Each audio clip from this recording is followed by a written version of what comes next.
From Anshe Sfard, Bethel Emeth Congregation, it's time to take 10 minutes for Torah with Rabbi Joel Finkelstein. Welcome to our discussion of Parashat Shelach, Frayed Edges. If we ask ourselves a question, what is this concept of tzitzit? You mean at the end of my garments, instead of having a nice hem on the bottom, sewn, firm, straight, I'm supposed to have strings? Isn't that the whole idea of finishing off a garment? Take the garment, if you've ever seen the weaving the cloth, you have the whoop and the warp, and you have the different strings going different directions. And we never get to see that on a finished piece of cloth. You always cut off the edges. You fold it over so no one sees those frayed edges. Why would you want to put strings on the corner of your garment? It's almost as if we're undoing the complete nature of that garment. What's going on? So I saw a thought, I don't know if it was from Samson Fal Hirsch, I don't remember exactly where I saw it, where the person said as follows, that the idea of the frayed edges is that yes, we have frayed edges. I am not a complete person where every hair is just so, where the tie is exactly just as it should be, the shave is impeccable, the mustache is groomed to its last hair, where the suit fits to the satisfaction of the finest tailor. A person should leave a little bit of a frayed edge because we're not as complete as you think. That is perhaps the idea of the tzitzit. The idea of the tzitzit is there's a long way to go, kid. You're not there yet. This idea that somehow we're not there yet, somehow there's a way to go, somehow everything's not exactly as it's supposed to be, is expressed most flagrantly in terms of our relationship to the fact that the temple is not built in our day. We're supposed to, as Jews, recognize that we're not there yet. There is an idea, which you don't see it you don't see it that often, but there is an idea that you should leave a part of your home unplastered, as if the home is not complete, the temple's not rebuilt, something's missing from this home. There's an idea expressed in the Gemara in Gittin that only then will my mouth be filled with rina, filled with joy. Then, only then, in the end of days, will my mouth be filled with the praise of God. In this world, though, you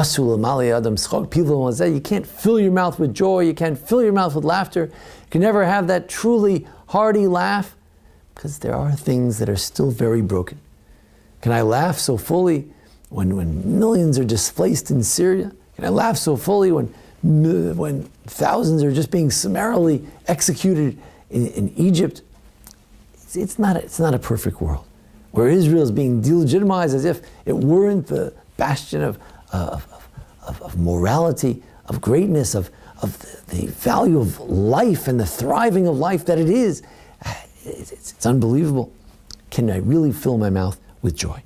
Or as the Gemara Nida points out in Daf Lamed Rabbi, it says that even if the whole world tells you that you're a tzaddik, realize maybe you're a Rasha. Maybe if everyone tells you, oh, you're a great righteous person, say, thank you very much.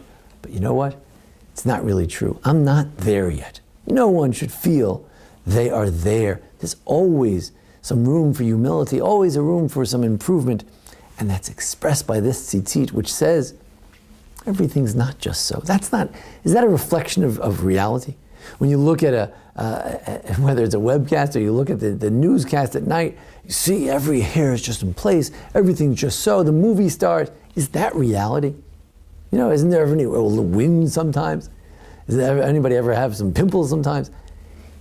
There is a reality in which things are not quite perfect. Now, on the other hand, there's this idea that we should strive for shleimut, we should strive for completeness. On the other hand, the Yaakov is known as an ish tam, he was someone who's very complete. We should always be looking for shleimut, but it's something we look for. We look for completeness. We don't claim to have achieved it. No, it says in the very beginning of the Torah, Asher bara Elokim la'asot. The world was made Vayechal Elokim, Tov Ma'od, it was so good. Good, many say, is complete. That the world is complete. But that doesn't mean it's not a little frayed at the edges. It doesn't mean there isn't something to do. On the contrary, God made the world to continue to be made. There's more to do. There's more building to be done. There's more improvement to be made. It's important in terms of understanding that there's a way to go. We're never there yet. Even in Jewish scholarship, there are many scholars who have reviewed the Talmud already many times. But the rabbis say, it's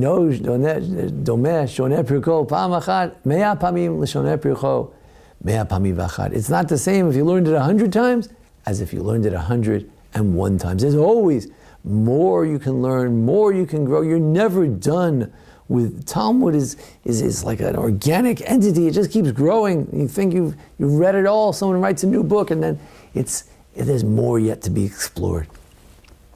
This is the idea of tzitzit. This is the idea of Judaism to always be looking to grow more, to be more complete. A person never feels that they are totally complete. This was the difference between Jews and Greeks. The Greeks said, look at the human body, it's so perfect, it's so beautiful.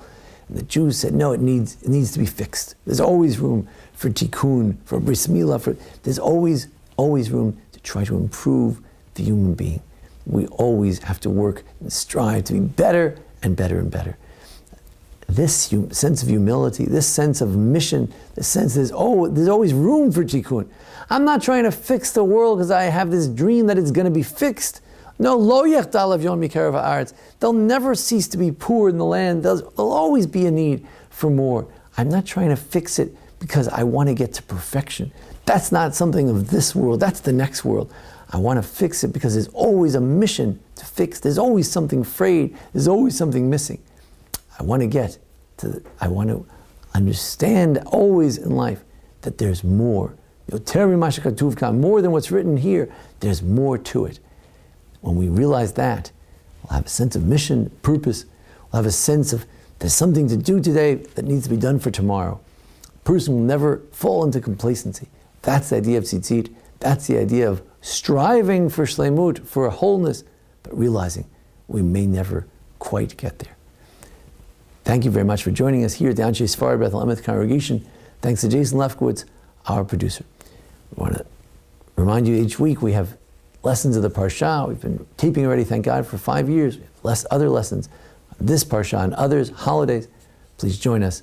Please peruse the material. Thank you. This has been 10 Minutes for Torah with Rabbi Joel Finkelstein. To learn more, visit ASBEE.org.